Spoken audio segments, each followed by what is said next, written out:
नमस्कार मंडळी. आजचा दिवस खूपच खास आणि छान गेला. सकाळी मी एक सुंदरशी रांगोळी टाकली, पूजा केली आणि मग आईने नाश्त्यासाठी गरमागरम रव्याची डिश बनवली होती. पप्पांना नाश्ता दिला. आम्हीही सगळ्यांनी एकत्र बसून खाल्ला. पप्पांनी खूप सारी फुलं आणली होती. ती मी आणि भैयानी एकत्र बसून हार बनवले आणि घरभर सजवले. दरवाजाला, फोटोंना सगळीकडे मस्त शोभून दिसत होतं.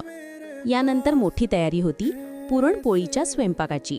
आईने मांडे बनवून बघितले, मी पोळ्या केल्या आणि मग सगळ्या कुटुंबाने एकत्र जेवणाचा आनंद घेतला.